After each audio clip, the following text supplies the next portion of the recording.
been talking about EOTs. Do you know what they are, JB? So I'm dealing with a volume issue right now, I'll and explain. the chat is getting very, very angry with me. Before we get to the chat, I can see them streaming in there. So employee ownership trusts, and maybe you guys can just say there has been a change to that. What was it before, and what is it now? Stuart, do you want to tell us what it was before? Yeah, happy to do so. So the employee ownership trusts were set up just over a decade ago as a government incentive to get people to promote cultural businesses. So they are effectively where entrepreneurs, business owners sell to a trust of which the employees are beneficiaries. So think Waitrose is probably the most common sort of comparable John Lewis group. That has received a lot of attention over the last 10 years, which has grown in popularity. The tax benefit is, or was until today, 0% capital gains tax. I just want to pause there so that the audience understand. Can you give an example, and maybe John, of particular clients? You don't have to name them, but just the avatar of the process. They sold the business. What happens? Just so people get it concrete. Yeah. So I've recently completed one which is not yet public, but I did sell one to a packaging business to an EOT a few years ago. That was a business which had been built up by a lot of loyal employees for a number of years. The shareholders wanted to realise some capital gain in terms of the value they built up in that business, and decided to go down that route, which ultimately meant they got a good tax rate relief, i.e. 0%. But ultimately, the employees then became the beneficiaries of the business going forwards. So it promotes good culture, good business. So what did the owners get in terms of cash, and how do they get the cash, and how do you fund it? Yeah, we can get into details. So it works well where they've built good cash on the balance sheet. So they immediately could extract the free cash on the balance sheet at 0% tax. They then sell the business to a trust at a commercial valuation level, which we do work on, and we can give expert valuation advice on that. Banks do support them, and so you can get bank funding into them to assist with further cash out, but ultimately it ends up being what's called a vendor loan note, where effectively the vendor is funding that through future cash flows of the business. Clearly the tax rate was attractive to some entrepreneurs who wanted to do that. As I say, tax shouldn't have been the reason for people doing it. It was driven by a cultural piece for the employees to benefit in the future. So how much did they get out? I'll come to you in a second, John. Like in that particular thing, what have you known people to get out when they've gone through an EOT and paid zero tax? What's the sort of? Well, it can be any size at all. It could be £1 billion. It could be in theory, yeah. I mean, it's predominantly going to be in the millions, and probably fives and tens of millions rather than big, but they can be big. No reason why not. So say the business had 10 million cash, unencumbered. That could come out tax-free, and then another 10 million could be paid over a period of time from the profits of the business, and then at the end of the day, the employees own it. Now, John, what about you? Have you seen clients go through this? Yeah, we have. I don't particularly like them as a thing personally. I feel like they have been quite abused by the system effectively, because I think a lot of times the companies are highly valued, so you're often looking at sort of high multipliers that you probably wouldn't get in a commercial market, and the accountants go out and get HMRC approval, and then effectively the sellers have got a very large loan note that they're owed over the next number of years. So I think that we've had a lot of we've had clients come to us who've bought an EOT company and are now struggling to actually finance and pay back the loan notes. So I think it was something that was probably going to be attacked, because it's probably been quite aggressively used, hasn't it, in certain circumstances. Obviously, a lot of people have used them correctly. Yeah, I'm sure it has been in the past. Just to be clear, Grant Thornton do advise on them, but correctly, indeed, they're definitely not the ones that are being abused. No. And I'd advise anyone to take good tax advice on them.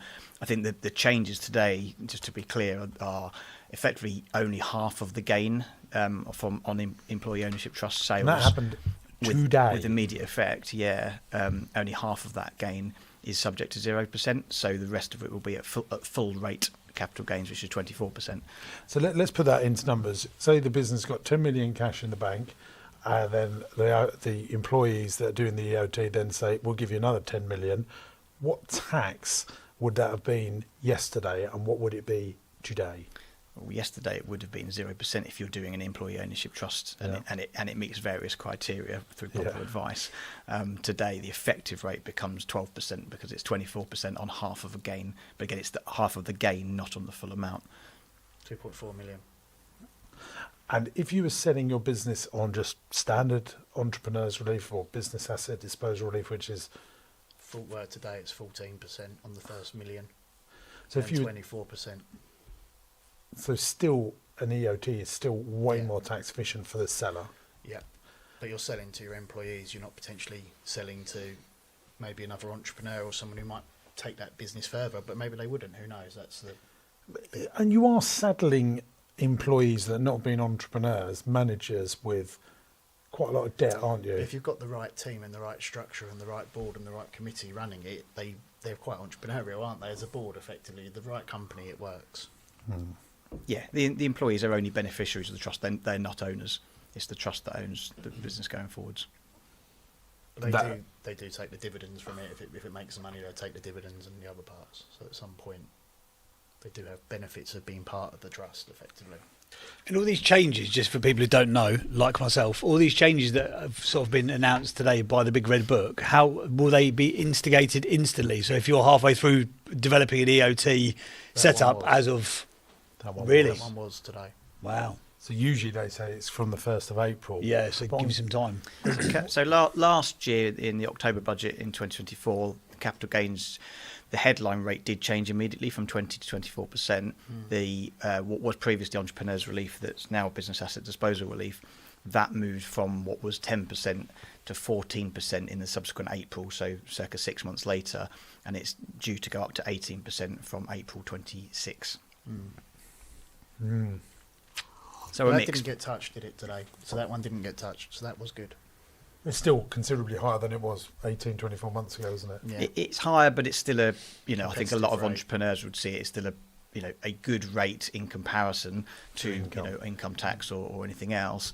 And what we see as M&A advisors is we're not seeing a change in behaviour from sellers who wanting to sell their business because of tax. I'm a big believer that tax isn't the reason that people do transactions. I'm sure you don't set up businesses, James, with the aim of selling it for a capital gain. If that's what happens in the future, that's a positive. It's a more attractive tax rate. But equally, that's not the reason most entrepreneurs set up businesses, because they're entrepreneurial in spirit and have an idea, have something they're passionate about wanting to achieve.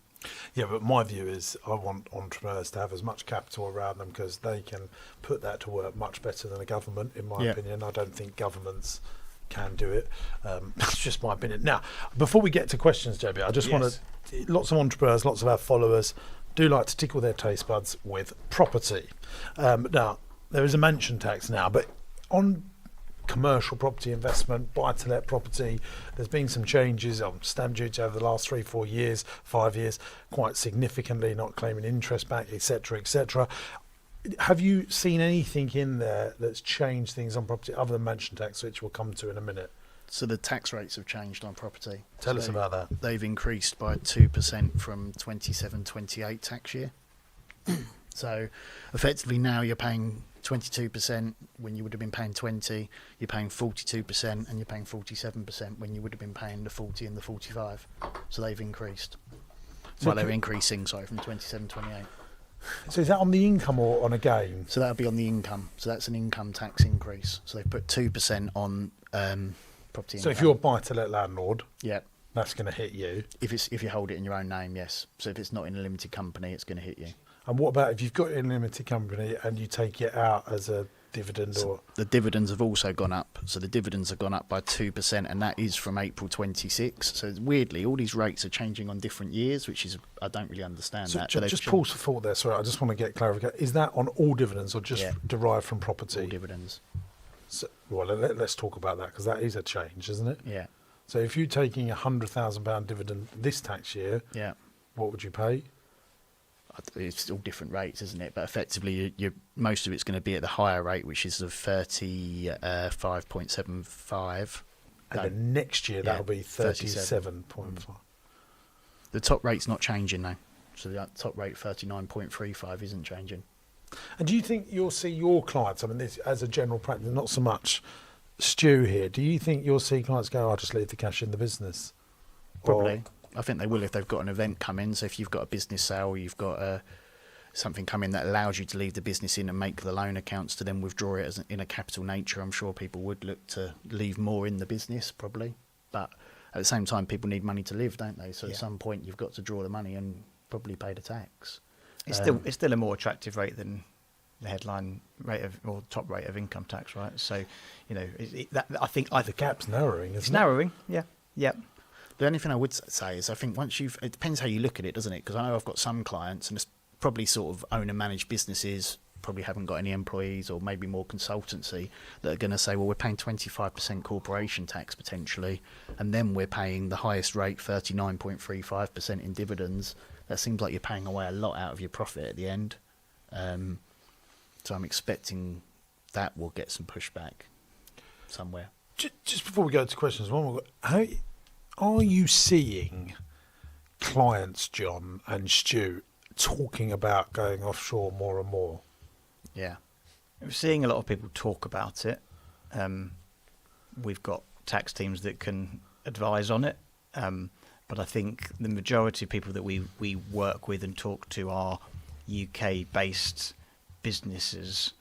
So, you know, actually the logistics of operating a business from overseas, it's not as easy. It's very difficult, right? Yeah, we know people who've successfully done it, have they? No, and I mean also, yeah, I mean if you're just looking at the numbers aren't great, but it's still, I mean, in lots of ways, it's still a lovely place to be, isn't it? I mean, it's not roasting hot in the summer; it's nice hot. It's there's lots of nice things about living in the UK. The people are nice. There's lots of opportunity. Like, got to just try and get through it, and we make it better. But so, Stu, the question for you is: if people sell their business, do most of them stay in the UK, or most of them considering leaving? The businesses that we work with, I would say that most are staying in the UK. You know, I think, and to be fair, most of the time by that point they've paid tax. You know, they've I think it's you know, it's happening, right? That's a fact. But I think it's a headline grabbing thing more often than not. People are considering it and then realising that actually there's a lot of box ticking to achieve any gain from it, and actually that sort of box ticking is quite difficult, and especially if you've been brought up in the UK, you've got family or whatever ties as well as business potentially. It makes it in the more last year, 250,000 people have left, that's data fact. Doctors, entrepreneurs, business high earners. It's not. Yeah, that's a concern. It's JB, not just the number of people, is it? It's who is the demographic that those people fall into. We don't want a brain drain, do we? No, exactly. Right, we've got loads of questions that are coming into the chat. We'll go through them as much as we can. Guys, thank you for your patience. I know there's been some issues with the sound. Sorry about that. It is what it is. We've had worse things happen today than a bit of sound. So also there's actually a fake James Burt account in there that's just going, we talk about the volume's good. That's not me saying that, by the way. I'm not justifying the sound.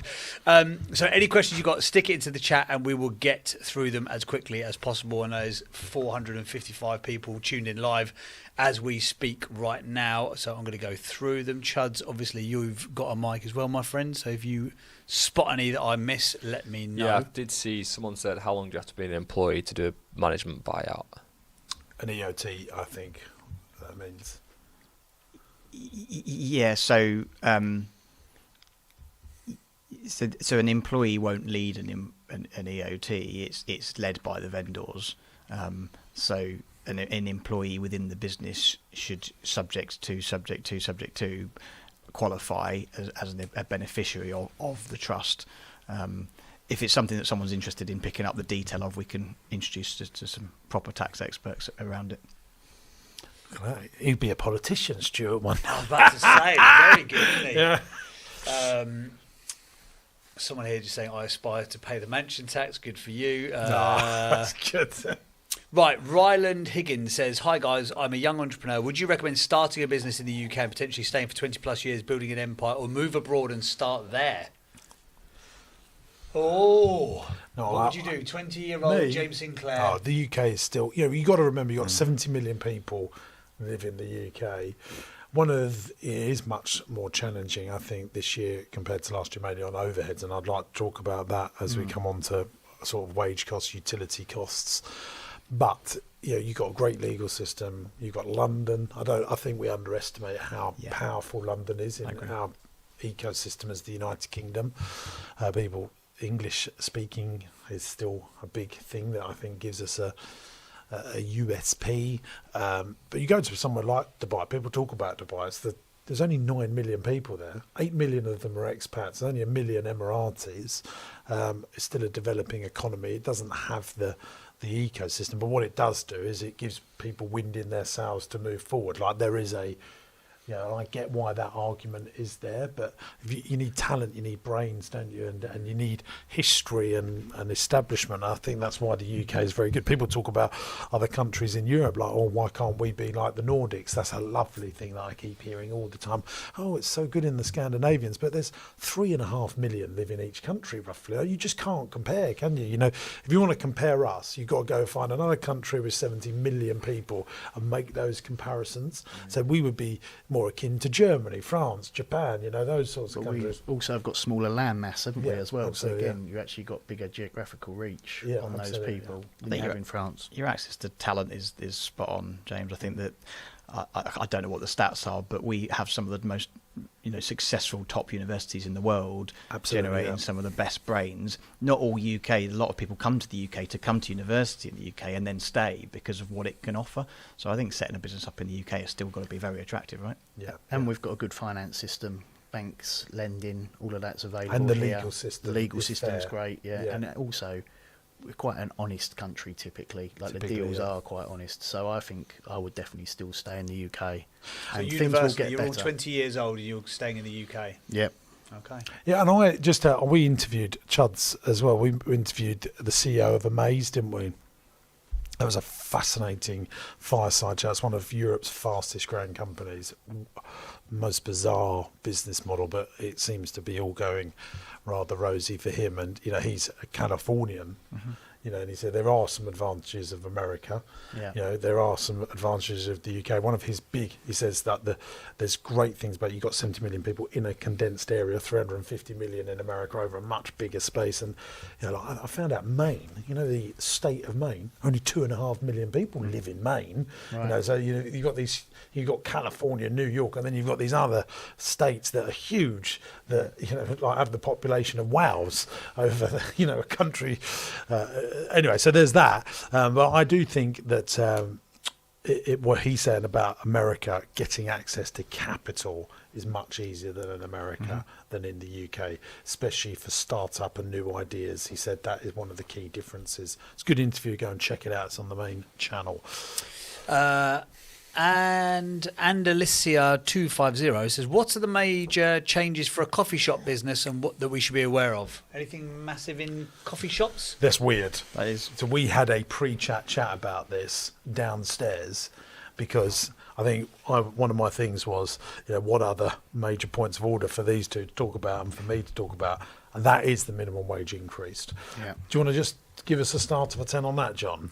So effectively, the minimum wage is increasing in April. If you're over 21, it's going to £12.71, which is a 4.1% increase. If you're 18 to 20, it's going to £10.85, which is an 8.5% increase. And 16 to 17 year olds are getting a 6% increase to £8 an hour.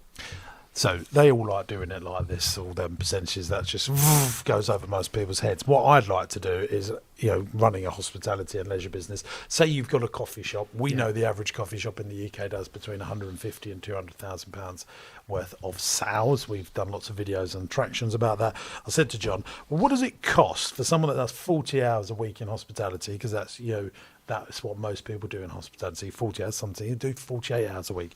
If you've got a coffee shop that needs to run, I worked it out downstairs, I think 300 hours a week. Let me just quickly work that out. 300 divided by 40.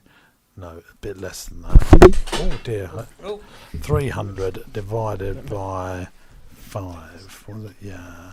Basically, we worked out it's £31,500 a year times 5. That's what we get. Here we go. Times 5 is 157,500, and that in that 31,500, we've included NI, holiday, the whole kit caboodle, pensions. Yeah. So if you've got a standard coffee shop, you've now got to find the best part of 160 grand in salaries at minimum wage to run the coffee shop. Mm-hmm. And when you consider most of them are doing between 150 and 200,000, there will be some unicorns that do 600,000, but most of them will be doing 200,000. How do they do it? This is a big problem.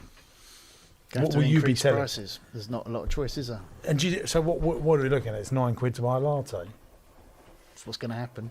I mean, what can you do? You cut costs, increase prices. It's the only way you can make profit or break even, isn't it? So if they can't cut the costs and they can't reduce the staff numbers, the choice is going to have to be you're going to have to look to increase prices, which I appreciate isn't going to be popular, but I don't know how else you're going to do it.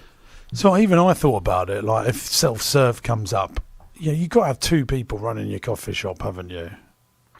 It's like you're going to have at least 20 times 7, and then 140 hours divided by 40. It's 3.5 people still a week for a 7-day, because all coffee shops are 7-day week. I mean, it's going to be a big cost. Even if I'm overcooking it on that, it's still a huge amount of it. And then you haven't bought the coffee, you haven't paid for the electric, you haven't paid for the business rates, you haven't paid the VAT yet. No, it's just so on a 21-year-old, over 21-year-old, the wages have increased on 37.5 hours. I worked it out, and it's gone up by £1,150 a year to employ an over 21-year-old. An 18 to 21-year-old is the worst one. That's gone up by £1,906.12, and that's without any pension, because they don't qualify for pension. So it's basically £2,000 more. That's without corporation tax relief, so you are going to get some tax relief on that. But that's a big cost. It's a big cost to go and find for existing employees. And when you think if you've got 50, 60, 100 staff, all of a sudden you've got a lot of money to go and find. Well, a lot of your staff must fall into that demographic of, especially the sort of the casual workers in the holidays that come back from unis and all that sort of stuff. And you've got 2,500 staff, so at least 3 or 4. Sorry to tip misery on you here, but 300 or 400 must fall into that bracket that you've got to now find. Yeah, I think it'll cost us 350 grand a year, I think, roughly, to on top of last year, which was already.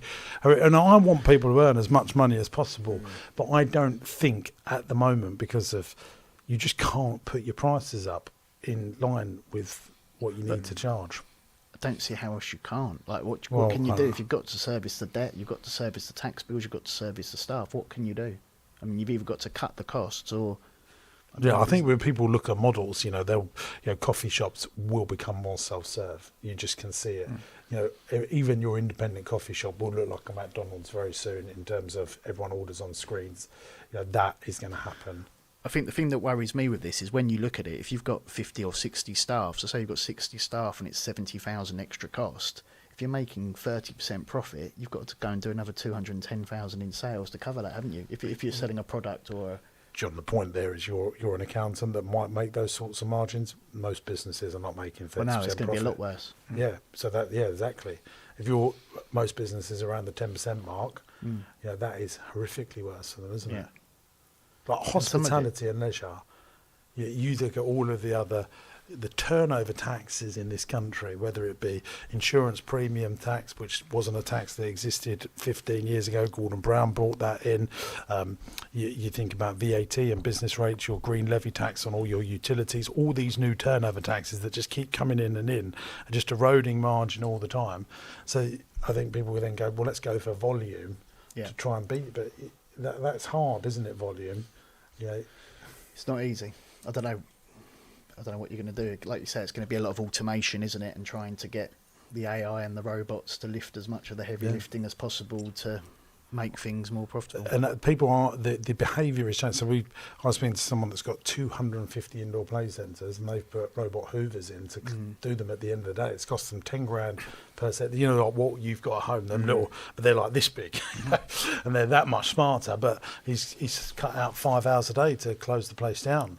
When you compound that up, the Hoover's paid for in 6 months. And they do it better. That's what you're saying.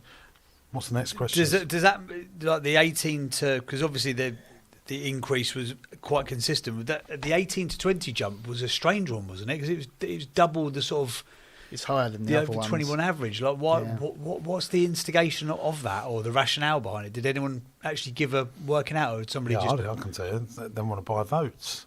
Let's just put it out there. I think that's what that is. Maybe. Yeah. I mean, the thing is, all of these, it's a fiscal drag's huge, isn't it? Because once you increase the wage, you've got the extra NI. You've probably got everyone increasing their prices a bit, so you've probably got a bit of extra VAT. You've probably got a bit of extra... There's a lot of extra taxes that come with increasing people's spending power. Hey, also, like if you've got a manager in the coffee shop that But they're was not on gonna be happy, 31,000, now all the minute, I want a bit more. You know, it's like boom, boom, boom, boom, boom. Yeah, it's not ideal. But I think all business owners, like most people, are very fair and reasonable. They want to pay their staff Yeah, really of well. course, yeah. But what's happening is, there needs to be some relief on the turnover taxes if they want people to earn this money, but they can't afford it, can they? Because they just don't know how to manage their finances. Can I chime in with some good news? Yeah, go on. Rossi Roofing has donated £10 for a super chat, and he's got a question for you. Oh, come on, let's go. James, thanks for all the amazing content. You seem to operate in very hard industries. With your skill sets, marketing, building teams, etc., have you considered starting a home serve type business? No, because that wouldn't get me out of bed. So that's the answer to that. Thank you for your £10. That's very kind. Good. By the time Rachel's finished with it, you'll get about £2.50. No, I just think, Might as well but have self-serve just to give coffee. everyone clarity, everyone thinks James Sinclair does everything and he'll get involved in every business. Although that is a good business model, and we've obviously interviewed Richard Harper and he's done very well out of it, but it doesn't tickle my taste buds. So it's a no from me, but thank you for your question. What about you, JB? Any more? Hudson Lighting says, question, did the 5k NI grant get wiped today? It's 10 grand. If it's the employer's NIC they're talking about, it's 10,000 at the minute. And did it get wiped today? No, it's still there, I think. Haven't seen that change. What does that mean, John? If Doubly you've good got, news, Hudson. It's if twice you've as much got you thought it 100 was. companies, do you No, get... you only get it once, so it depends on the control. There's anti-avoidance rules, but you only get it once. So, but it's 10,000. It was 5,000. So do I get it at campaign one towards the top? No, you get it once.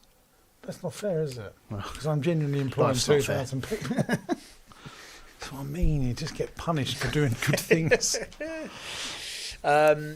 Charlie Norton says, question for Stu. Do you believe the change in EOT rules will encourage more business owners to sell via a traditional business sale? I mean, probably because It's easier. Well, I think the question was we encourage more people to go via traditional business sales, so not an EOT. I mean, that inherently must mean yes, because the taxes have gone up and therefore it's less attractive than it was previously from a tax point of view. What I would say is, as I think I said earlier, tax is not the reason people should be doing any transaction, in my opinion, be that an EOT or a full traditional exit at the full rate. I think it's about what's right for the individual, what's right for the business, what's right for the people. So, yeah, taxes have gone up on that EOT structure, and therefore, by definition, that must push a few more people towards a traditional sale. If you're looking at it through the tax lens, an EOT is still a lower tax rate than a traditional sale. But as we touched upon the structure and how they're often funded through vendor finance, the cash isn't necessarily there and readily available to pay the tax that will become due on EOTs, which wasn't previously. So I think that probably pushes even more towards that traditional sale. With a traditional sale, potentially the finance is going to be easier to get. So if you've got an existing business that's making really, really good profits, and you're going to go and buy a business in the same trade, potentially it's be easy to leverage it and get more finance. And when we've looked at it, because we've had the finance is much cheaper for traditional finance over EOT finance. But that doesn't really affect the seller, that affects the buyers, doesn't it? They might be able to get a better price from now. If the tax isn't as advantageous and you're going to get a better price from a James Sinclair entrepreneur that's coming in, you might say, well, actually, I'm going to sell to James Sinclair, the entrepreneur, rather than the EOT, mightn't you? Mm-hmm. But I don't know, see what happens. Yeah, but I mean, the big carrot was zero tax to lots of people. Now it's, I might go with the easier effort, someone that can actually deliver. Yeah. I mean, me and Stu worked on a transaction together. Actually, finding people to be able to deliver is a big part of selling a business, isn't it? 100%. I mean, it's the UK and global M&A market. The last 12 months have been difficult. I think that's the word everybody's using. A lot of that comes from a lack of desire in buyers to actually part with their money. So there's a lot of money around and good acquirers around, but actually trying to find the right buyer for the right opportunity who's willing to take that risk when the last 6 weeks, everybody's been talking about the budget and the uncertainty that brings. And that's why I think my headline is the good news today is it brings certainty back to the market, and people are going to carry on, tomorrow doing what they're good at, and entrepreneurs will keep getting out of bed and finding a way to get through. I think it's also brought certainty to the property market, because that really did stagnate. I think so. We've got a double bubble there that's very good. Yeah. And property is such a driver in the UK economy, isn't it? Yeah, it's the same. And anyone spending their money, right? I guess it goes back right down through consumers to property investors through to corporates that are acquiring businesses. There's certainty now, which means that hopefully that brings a level of stability and people start spending their money, whether it's a consumer in hospitality, whether it's the property investor in property, whether it's the corporate acquirer in M&A transactions. Do you think she's going to come back again in April with another windfall? She's got a lot of. They said she had. I can't remember what it was. Was it 20 million headroom now? She's got a lot of 20 billion. Sorry, yeah, not a million. Yeah, that's a lot. That in 10 minutes. It's just spend that quick. Yeah, I mean that's a lot of headroom, isn't it? So hopefully not. Who knows? Let's move on to some more questions, JB, if you could. Yeah, all for the love of bees. It says, evening guys, how will the tax on pensions affect how you invest any surplus? Yeah, I mean that's so basically you're only going to get the NIC relief on the first 2,000 now. So effectively everyone's going to end up paying NIC on their pension contributions, but you are still getting the tax relief. This is a salary sacrifice pension. So if you're doing a salary sacrifice to keep your earnings at the 100,000, for example, only the first 2,000 you're going to get the NIC relief on. And anything over that, you're getting the tax relief on. I think people will still contribute. It's still a good tax relief, isn't it? If it's keeping you out of that 60% band, the 100 to the 125, I think people will still do it. There was rumours that on your lump sum being, when you're 55, nothing changed. Not that I saw. So Not seen anything. If that changed, do you think that would change people's behaviour? Yeah. A lot of people live out for that, don't they? They look forward to that day.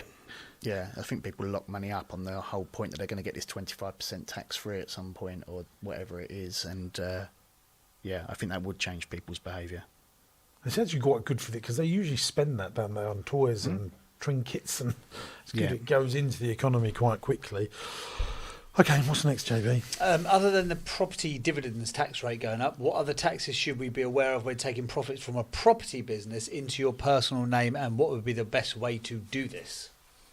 So it's going to be dividend tax that would affect that one, and it's probably still the best way to do it. There's not a lot of other ways to take it out. I mean, obviously, if you're introducing money, you might have directors' loan accounts that you might be able to draw down tax-free. If you're buying property with cash that you've already paid tax on, for example, in a property business, so you might do a mixture of two where maybe you would have gone more on dividends before. But it's still got to be the best route at the moment, I guess, is dividends. Are you advising clients to still do property, John? Not. Oh, it's rubbish now. Well, buy to let, not commercial. I still think commercial's good, and I think that, we're not seeing many resi buy-to-lets going through at the minute. It's a market that's quite heavily been attacked, isn't it? In the past, the interest rate relief, there's lots of things that have happened in the property market that probably haven't made them as sexy. And I don't know what the £2 million thing's going to do as well. I appreciate that's not a buy-to-let, but I don't know how many people are going to want to be buying at that level. I don't know.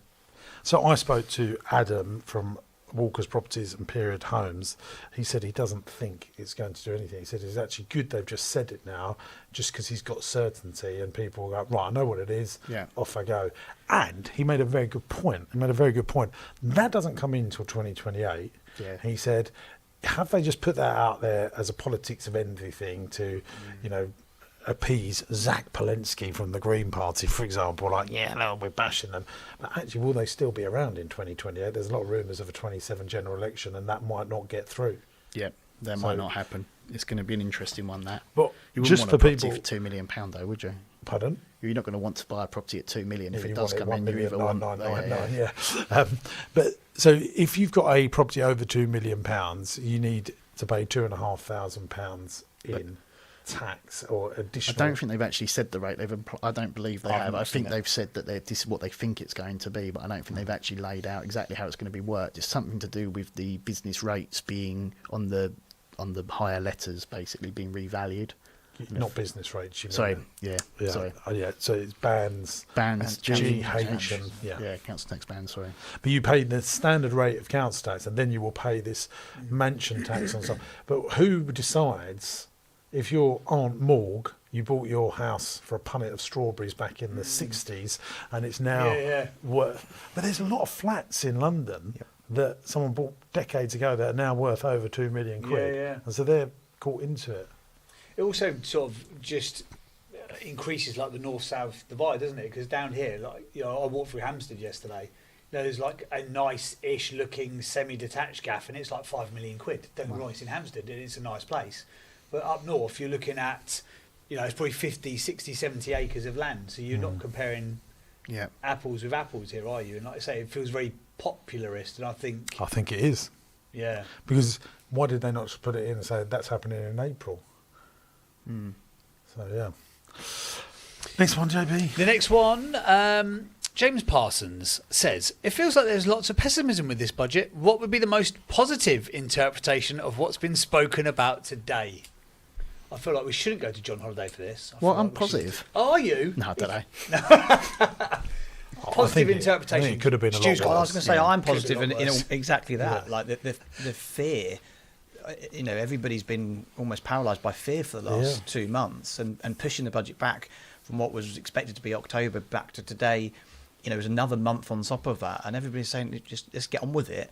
And actually, I agree with James. It could have been a lot worse. I think the fear was, you know, and to be fair, a lot of things were, you know, trailed by government in the press, rightly or wrongly, and there's a lot of backlash, which I think drove that fear.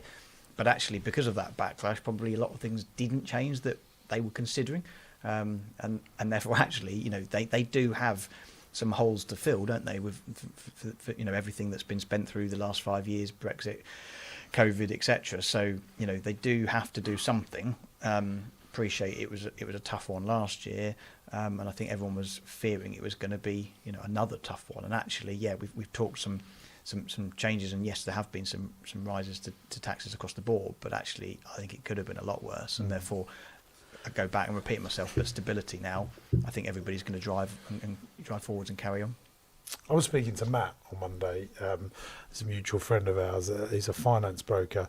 He said he had 5 loans, all approved, big loans, that they're not signing the documents to find out what happens today before they go ahead with the loans. And that's what I mean. Like, she's really stopped people going, yes, I'm going to do that.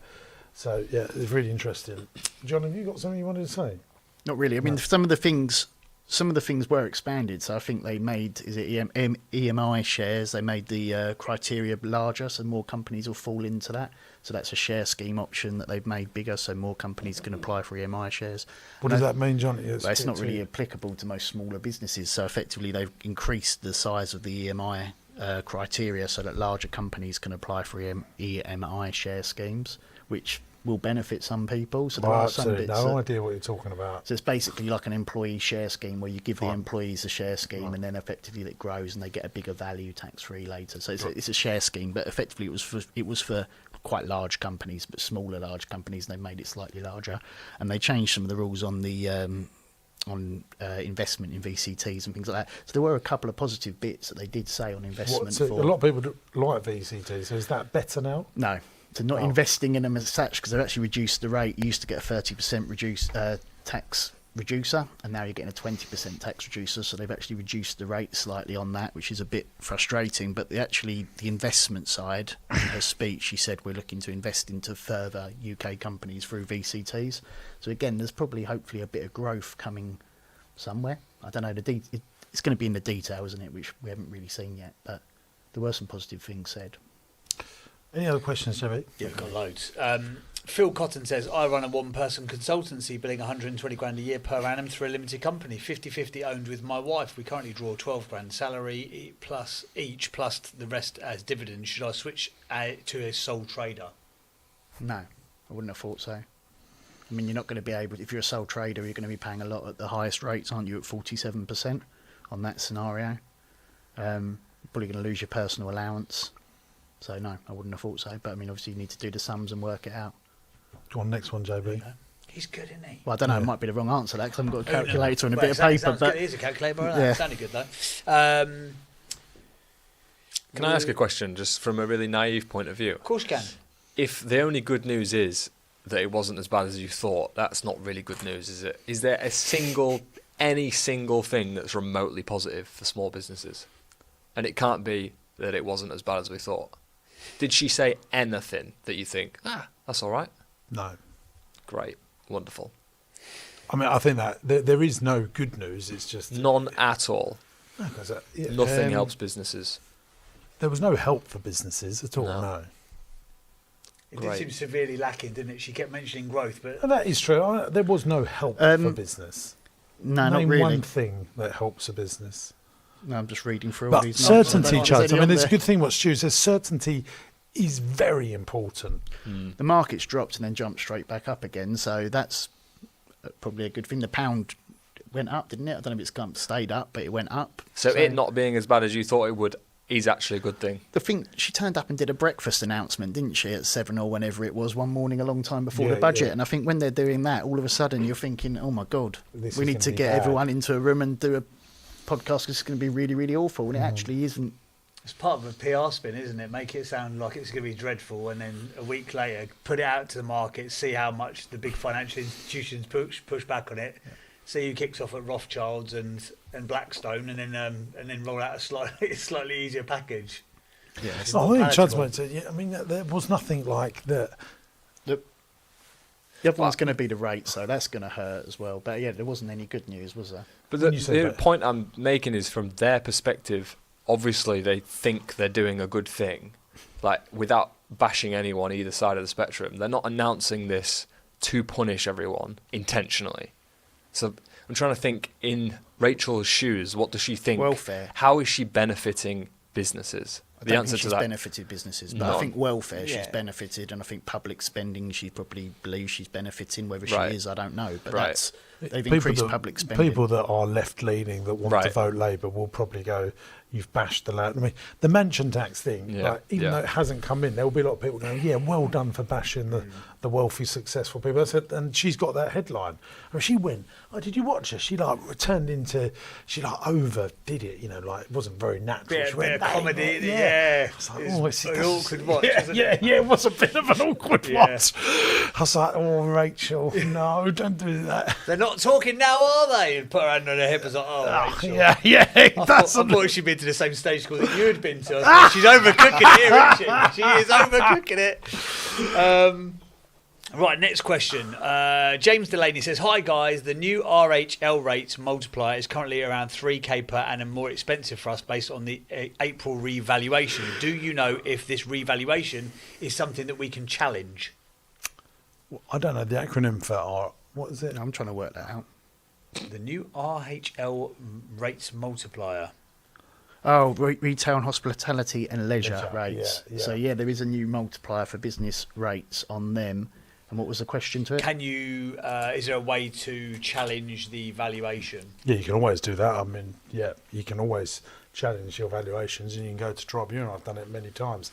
There are, I think, quite big wholesale changes in business rates to come in by the life of this parliament.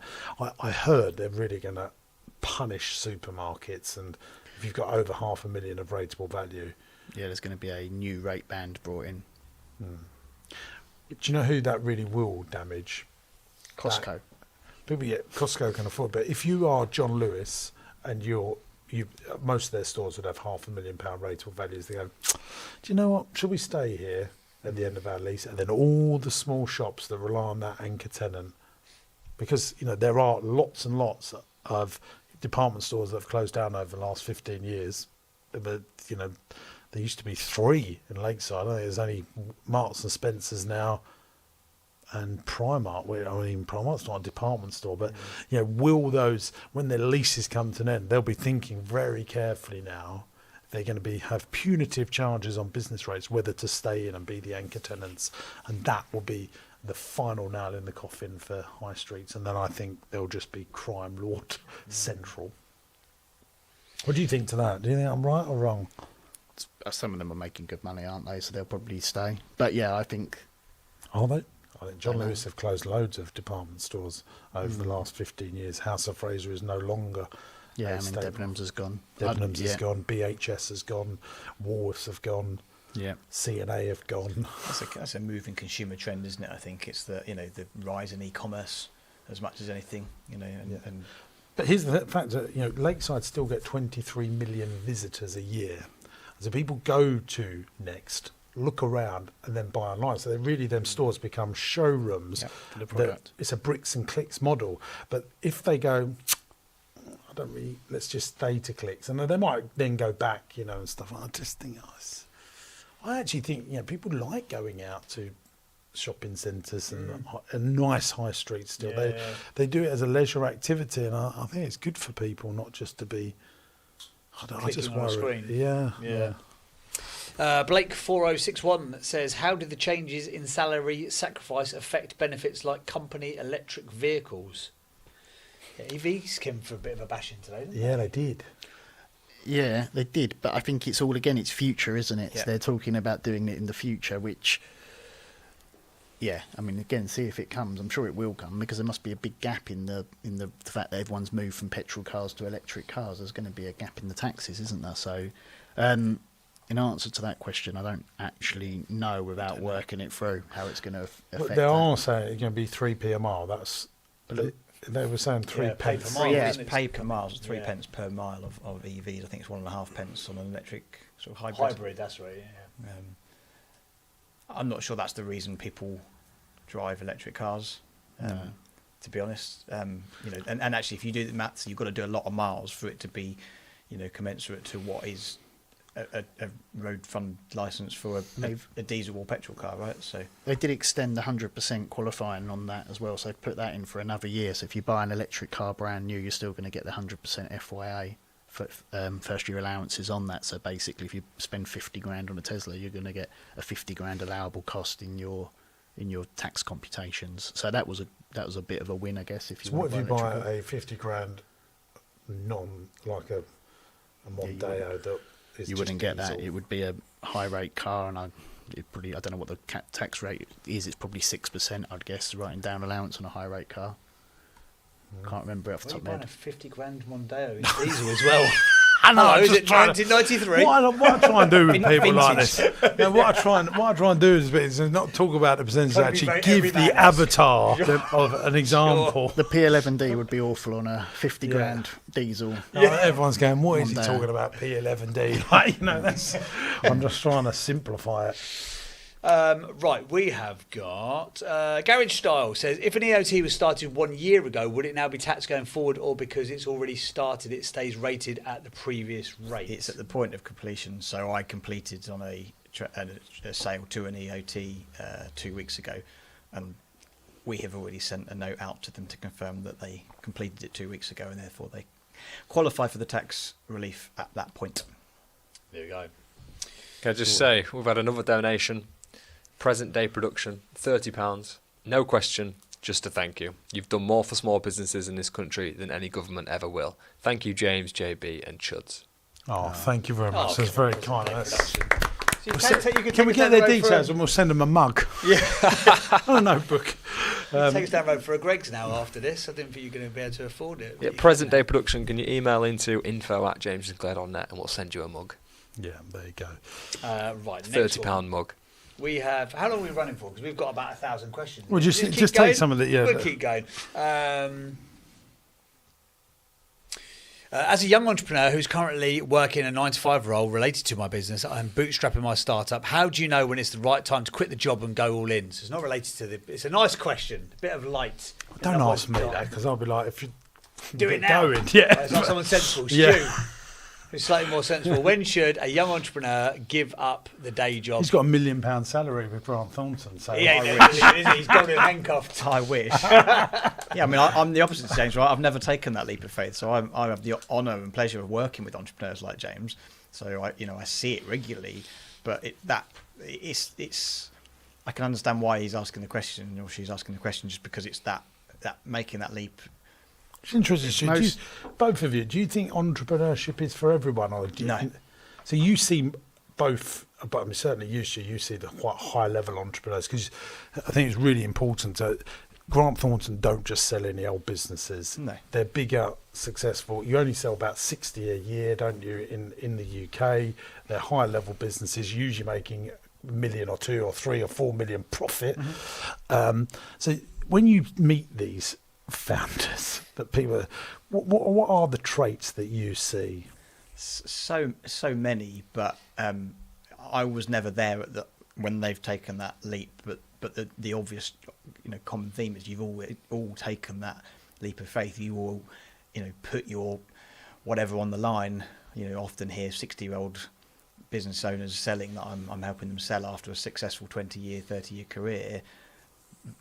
They were the ones that put their family home on the line, remortgaged the house to earn a few quid cash to go and invest in whatever it was starting a business. And so that takes a huge amount of courage, belief, and I'm not sure what the right word is, but it's bottle that I haven't got. I've grown you up can in a admit corporate- that. Yeah, absolutely, yeah. I think you have to be a special type, wired a certain way to be able to take that risk. And do you see any similarities in them, like in their character and style? Yeah. Put me on the spot now. I think attention to detail is usually one. Knowing having a sort of almost always a yes can do attitude, and that's why your response there is absolutely you should do it. You're not thinking twice, are you, about it, right? Yeah. Because that's how you're wired. Whereas I don't speak for John, but as an accountant, I'm thinking about what could happen rather than what you know will happen. Yeah, fair play. I jump and do it as well. Yeah. Definitely quick. I think for us, most of the people we work with, if they've got a part-time job and they're working and they're trying to do this on the part-time, typically they never grow very quickly, or it stays as a side hustle forever or for a long time. And when they finally jump, they've got to make it work. So quite often you find out quite quickly if it's going to work, and probably you apply 20, 30, 40% more effort to make that work when you've quit your job and it's paying your mortgage or your rent or whatever it is. See, entrepreneurs are certainly the ones that I meet that start and build great things. They're very happy with delayed gratification. I'm not going to earn anything for 3 years. Yeah. And that is, I think, a big key difference. Maybe 10 years and I'll make my money. A lot of people go, well, my wife wants us to go on holiday and we want to have the nice car and, whereas, the sofa surfing, they do anything, I think that's spot on. They're also very passionate about what they do typically, because that's what keeps them going. Like the fact that every day you want to go to work, you want to do it, you probably want to be there over a lot of other things in your life. It's also why I'd be really positive about the UK, notwithstanding a few tax rises, and I get it's tough out there, but the entrepreneur that has that mindset of delayed gratification and not willing to take money out of the business for many years, you're not doing it for the money. Yeah. Right. And therefore, when you get to the end of the journey, if you're lucky enough to have built a good business that you're selling and you're having to pay a capital gain tax on it, you're paying a tax, yes, but that's a good thing because you're making money, but you didn't do it to do that in the first place. I think I mentioned earlier. So if you're willing to do something where you're not even taking a salary for a few years, deep down you're doing it because you're passionate about what you're doing rather than because you're going to try and make a gain. So hence where the difference between what moved from 20 to 24% headline rate last year didn't stop business owners Wanting to grow. didn't stop entrepreneurs setting off in their journey. Is it the relationship with employment as well? Entrepreneurs just want to build teams, don't they? A lot of people do everything in their power not to employ people, whereas entrepreneurs, how many people can we get? Where we find the money, madness. What's the next one, JB? Next question, James. What did your national insurance bill go up by in April? Ours went to up by over 500k this year. So the first 6 months of this year, business rates cost me an extra 160,000 compared to this time last year, because the business rate tapering relief reduced on hospitality and leisure. So we're still getting a discount compared to someone that's just doing distribution or something like that. So that's an extra 160,000. And then the minimum wage increase and what it's cost us to pay other people more and the national insurance with the business rates, it's around £600,000 increase to us. So 1.2 million a year more than last year. Wow, we were. There you go. OCD 100. Thank you for the question. Right, where's the next one? James Delaney says, can we touch on apprenticeships? There was some apprenticeship news, wasn't there? So the rate was increased to £8 an hour. I didn't see anything else on the apprenticeship, was there? Was it 100% of funding extended to up to 25-year-olds? Yeah, there was something on the funding, wasn't there? Which I know the colleges will be, they'll be excited about. But yeah, I haven't got the detail on that. I'm sure it popped up on the ticker tape at the bottom. I'm sure it was 100% training extended for the next till 2028 on kids up to 25, I think it was. Right.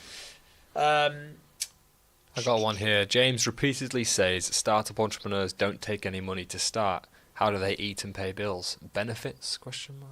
Well, for me, I was running this is mad.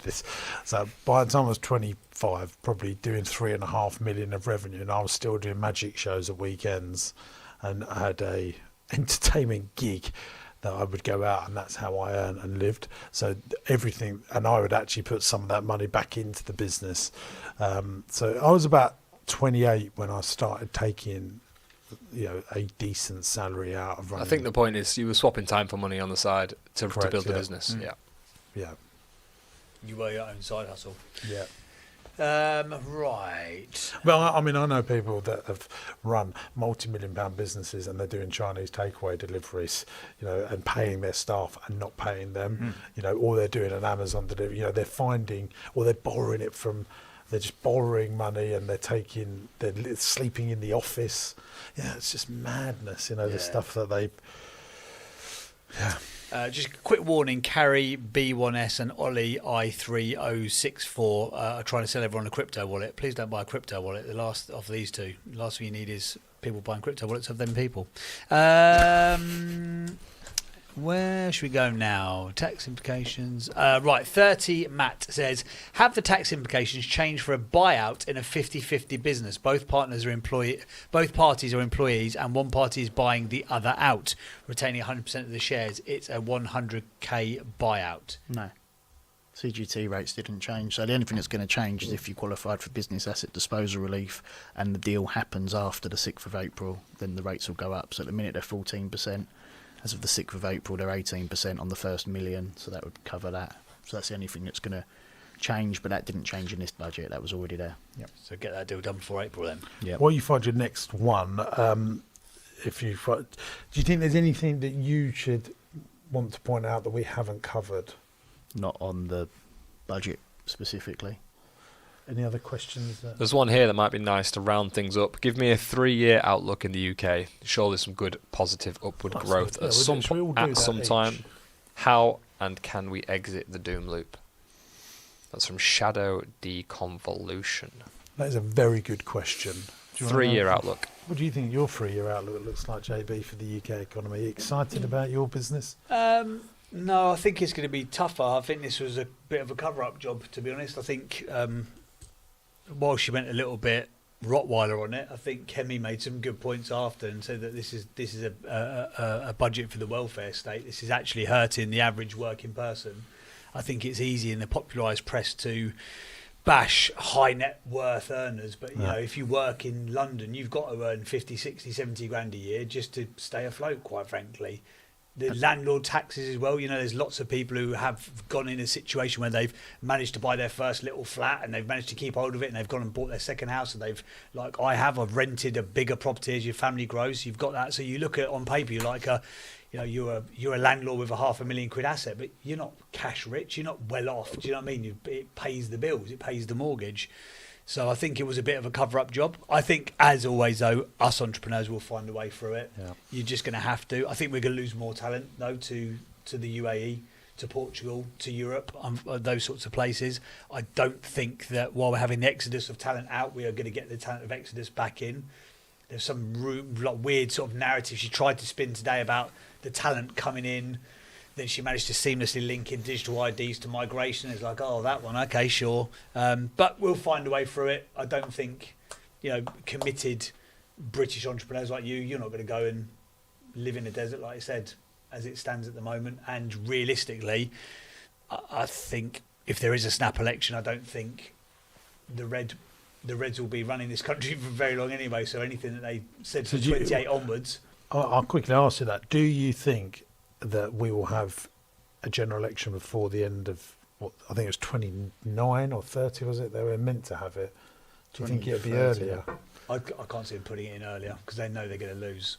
I think there's no benefit to doing it, and short of like a, which they might. David Cameron, like, oh, let's show how much force we've got, and then it backfires in your face massively. I don't think there's any doubt that it was theirs to lose, and they've lost it in the last 18 months. And there is, whether you like him or loathe him, Nigel's stood in Clacton going, I'm just waiting, guys. I'm just ready to go. Do you think Nigel Farage will be our next Prime Minister? Yeah, 100%. Do you think that? Not sure. It'll be a coalition, I think. He won't get enough votes outright. Still a long time to go, I think. But I think he's got a good chance of being Prime Minister. I do. Do you not think, Stu? I don't know. I mean, look, I think the question was around putting a positive spin on it. I think the pace of change in technology over the next 3 years, I think was the question. I think with entrepreneur spirit, will get us through. Yeah. You talk about Hoovers, for example. That's just an example in terms of commercial vacuum, just going around a factory or whatever it is. That's just one small example. Technology is changing it at a serious pace. I spoke to a business owner earlier who I hadn't spoken to for a while, and I mentioned something. I'm just going to Google that. And he said, "What's Google?" He said, "You're so old school using Google. It's now AI, whatever it's called, right?" And people are moving at real pace. And Absolutely. This is not the youngest. He's not an 18-year-old either who understands technology necessarily. So I think we will all find ways to use technology in different ways, but to make our lives better and more efficient from a business point of view. And I think with that entrepreneurial spirit, the government does want everybody to invest, right? And I think if the investment can happen in the right places in technology to enable us to grow faster, I think it could be a really exciting place to be for the next 3 years. I think it's definitely going to be a work hard and turn up every day, and I think there'll be opportunities. There's always opportunities for the people that look for them, isn't there? And the entrepreneurial people always look for them. So, what do you think about work from home over the next 3 years? Don't know. Business rates, big offices. It could be that it comes back. I don't like it personally. I know you don't either. I can't stand it. I think it's terrible. But human beings are not meant to work from home. They're meant to be around people. I think it gives skill shortage, because I think especially in my own business, I see that when you've had these people working from home, the junior staff or even the mid-level aren't learning from the top, and the top aren't learning from the other top. Yeah, that's community practice. It makes a big difference. Culturally, you need it. Yeah, absolutely. And it makes your tribe, doesn't it? It makes you part. I always say to people that campaign for us, I want your children to learn from home on Zoom. Yeah, did you like that in COVID, or were they better in the classroom with all their mates? Oh, I never thought about it like that. Yeah, the social interaction's needed.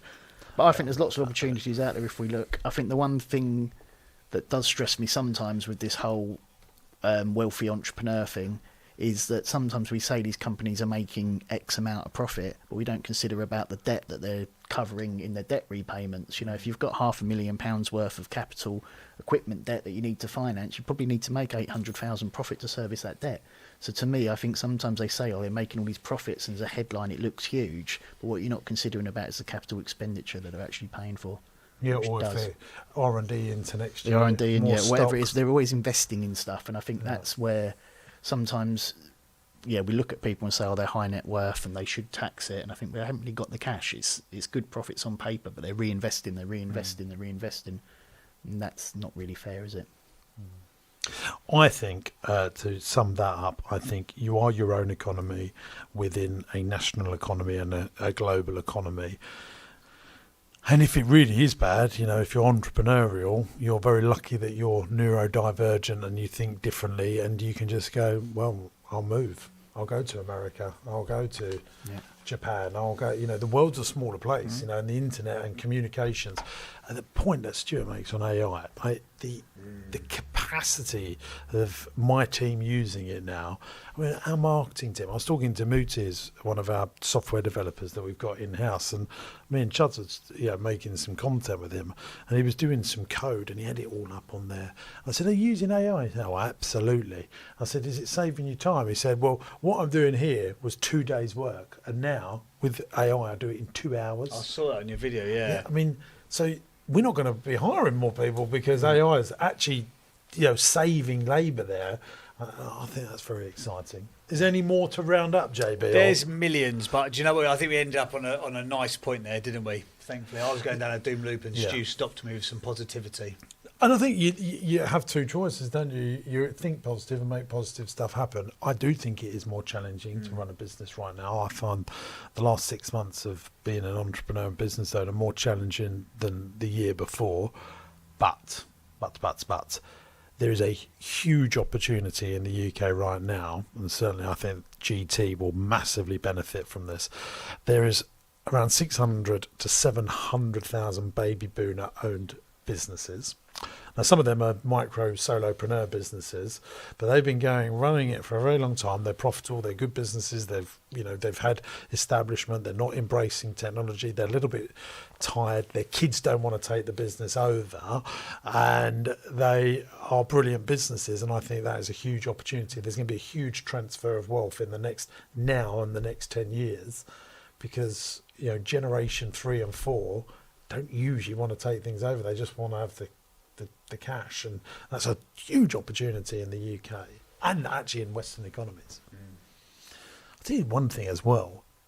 GDP per capita is something that we should be looking at, that is a great thing for an entrepreneur to be involved in, and that's the sort of the wealth per person in the country. And if you look at how well Poland is doing, like Poland was a basket case of the European economy. Like they are on their way in GDP per capita. Really impressive. They reckon they're going to outstrip the UK in the next 5 years. Wow. Do you think that's going to happen?